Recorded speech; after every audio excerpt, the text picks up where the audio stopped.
Welcome back, Sunrisers. If you're just joining us, well, thanks for coming along. It's time for another Money Masterclass. It's brought to you by Guardian Life. Now, imagine being able to give your children the gift of financial security without having them lift a finger.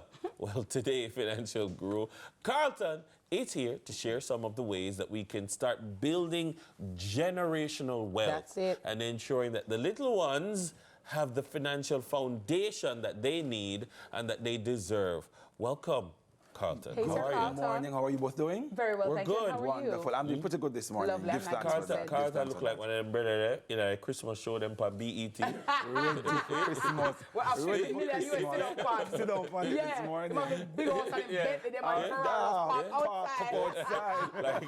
But it's Christmas, so welcome now. Like when they introduce her cousin DeAndre. Yeah, that's it. Yeah, Carlton. No, her rich cousin. Yeah. But we're supposed to get over this morning. Hopefully we have enough time to get into it this morning. But setting up your children for wealth is so important. We don't have any control how we entered this world and what state that we came here in. But as parents, if you're watching this morning, John, you call your cousin, your mother, your auntie, all the persons who have children, to tune in this morning to the Money Masterclass. But we have a responsibility as parents, how it is that we set up our children and their future to ensure it's better or different from what we were exposed to or what we inherited, if anything came along. But the first thing is, as parents, we need to ensure that we model these kind of habits. We want our kids to be better off, but we're making poor financial decisions. It's up to us, yourself, Miss Kitty, Dennis, myself, as parents, to do better with our money. We have to do better. Be better as parents. Oh, you feel nice as a parent. I don't want to cry this morning. Don't cry. Practice good money habits. It is so important because you cannot pass on what you don't have. You cannot pass on wealth if you're not taking the time to get the building blocks stacked properly. All right? Number 2 is to do not saddle your kids with unnecessary debts. And you may say, Carlton, but how? Sometimes in Jamaica, we have a mindset to say our children are our pension. So we don't put anything in place. And I suppose we can't do that. Because half the challenge that you find is that when your adult child is trying to prepare for life, Dennis, you must think about if mommy gets sick, if daddy gets sick, if them dead right now, what will happen? And half the time, taking out loans to assist a sick parent is already difficult. That's putting them behind the 8 ball already. Absolutely. So number 1, you must get life insurance. If you're a parent and you want to set up your child for wealth in the future, you have to have life insurance. So how do we get that, Carlton? We go to Guardian Life. So life insurance, you have several insurance agents. You have Guardian Life who sponsors the segment. You can reach out to one of those persons. You have Sagicor. You have different life insurance agencies that provide life insurance. We would have gone through this already. What is this? What is really and truly, you're covering yourself as a parent, for example, listing your child as the beneficiary. So in the event that you die, your child is an instant millionaire, just instant, instant. So what's a good what's a good amount to have? Because you know you have varying. Well, it depends, and the advisors will tell you what percentage of your annual income it needs to be to have a good space. But at least if you have $1 million now, it's better than nothing at all. If you have 2 million or 10 million, then. So depending on what you earn annually. So like for you, Dennis, you need a $30 million to match your annual. Miss Kitty, you need all right, you see me at all, the rich vibe. Miss Kitty, you need 200 right now for you and the husband. Put together 200 million. Ensure that your child is living no less life than what you're exposing them to right now. You need critical illness.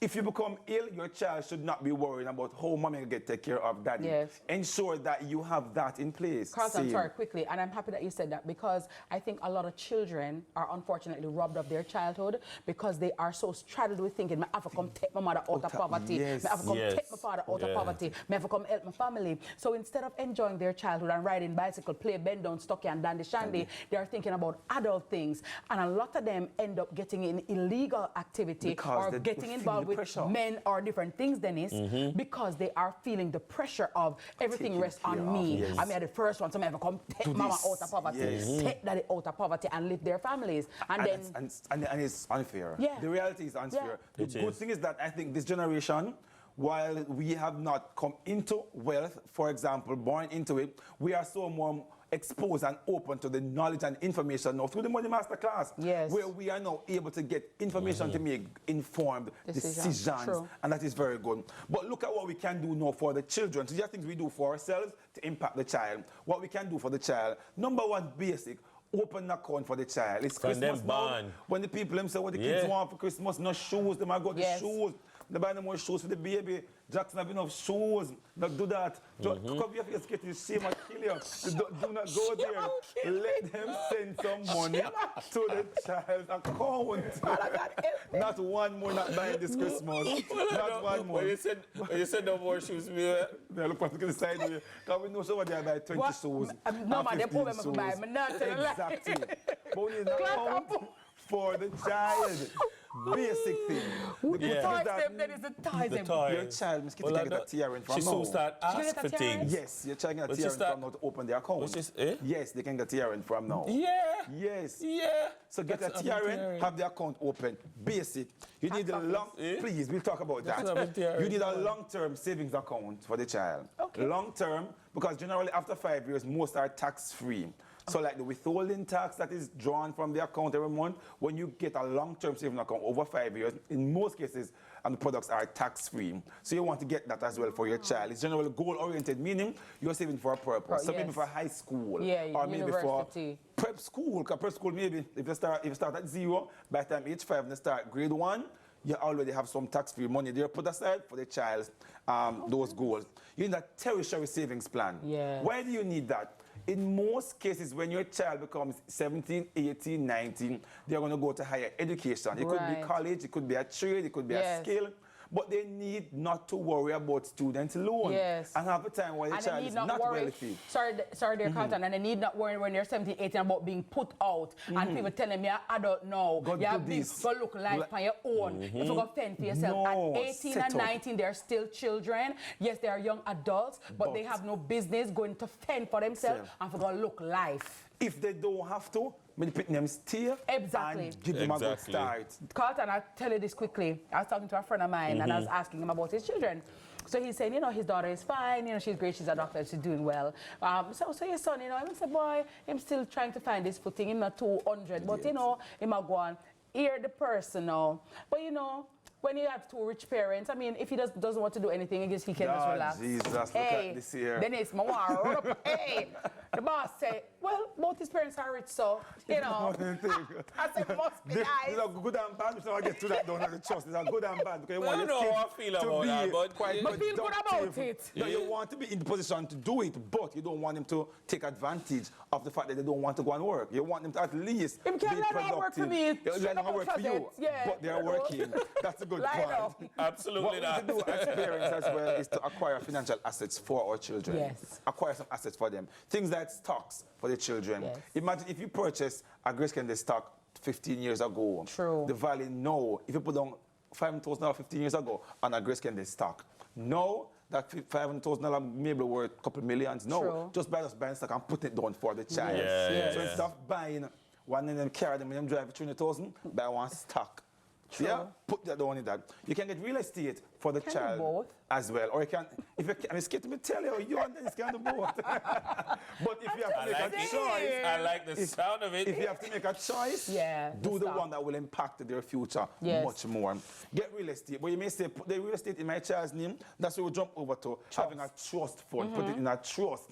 What is a trust? And you want to find that out this morning. It's really a financial arrangement where the person, in our case, the parent, which is really the grantor, gives the asset over to a trustee who is acting on behalf of the beneficiary, which is in this case your child. So the financial asset is placed in the care of the trustee to do what? To manage the investment, to ensure that the income is distributed, whatever your wishes are properly taken care of. But Carlton, why don't just buy the land and put it down, and when we dead, them take it, and whatever the case is. Tax. You're looking at the tax purposes, but also you want to ensure that as a parent, you're putting in some instructions for the child. You don't want to develop wealth, Miss Kitty and Dennis, $20 million of wealth, $30 million. Oh, scared. The child turned 18. Hopefully they are sound-minded. They're not squandered. But what if they aren't? The $20 million where you save all of your life for this child just gone down the drain like that. That's not what you're hoping. Through a trust, you can say, when the child finish their first degree, right. when they now have a skill, yes. when it is that they're ready to buy a house, when they they want to start a business, when they want to do with this, give them 10 million. Right. When they have the first child, give them another 10 million. When they're married, give them the house. So you can set up things for your child. So at least when they're big, the mafia wonder if, boy, I may have got to take out 10 loan, boy, I may have got to scrabble for life. Start from scratch. They have to start from scratch. They have a base already, because through this trust, you, even if you're not here, your wishes for your child can be taken through. The benefit as well for having a trust, your assets are protected. Yes. So in the event that you as the parent went through a little rough patch, you know, you lost your job, you can't pay, stuff like that, the asset that you have in this trust is protected from lawsuits, it's protected from some things like that. Ms. Kitty mentioned tax benefits. So when you see that you're transferring the asset from the trust into the child's name, the beneficiary's name, you have reduced taxes. And a lot of wealthy persons use this option to reduce the tax, transfer tax, etc., over to the beneficiary, who is also the child. The flexibility I spoke on a while ago, because you can tell when to give what, how much to get, etc., etc. And confidentiality. The assets in the trust is a name to say, all right, it's a Kitty asset, it's a Dennis asset. It's managed by the trust. Yes. But guess what? Before you go ahead, you can always contact an attorney, a licensed attorney, to walk you through a professional to see what trust, because you have different type of trust. You have irrevocable trust, you have revocable trust. Too much to get into this morning. But at least the basic thing is there. You need to ensure that on this board, the 7 or 8 points that Carlton has this morning, 2 and 3, 4, 5 of them, you must have this morning. And this is where the godparents also come in. It's not good enough just to want to be somebody's godfather or godmother as a style, okay, and to buy a toy. But these are some of the things that people should be looking into in terms of setting up our children. Carlton, Dennis, people from other races and cultures, they set up their children. We need to get out of this habit or mindset that children are your pension and you did struggle in life. So you have to come struggle too. And you never have nobody to help you. So them lucky. It takes a village. Our children did not ask to be here. And as best as we can, we should set them up for success and elevation and progress. So nobody can take a step with their picking them. You understand? And bring down your picking them. And them have to get involved in the things that them don't want to get in and do it so before time. So please, ladies and gentlemen, that's why I asked Carlton, you know, Dennis, because we're talking about money and stuff like that, but how can we make our children's lives better than ours? This morning, Money Masterclass brought to you by Carlton and Miss Kitty this morning. See the pressure details. Conditions apply. Conditions apply this morning. Thank you so much, Carlton. It was my pleasure. I can always depend on you to get us the information that we need, and we just want to thank you for the education, and we sincerely appreciate the direction. And you can find him, Carlton G. Stew, on all social media platforms for further information. All right, thank you so much, Carlton. It's time for another quick break, but I hope you took your notes, call the people and let them know this is what we're doing for 2025, okay? Gonna take a quick break. Yep, TK is up next with the morning news. Yay!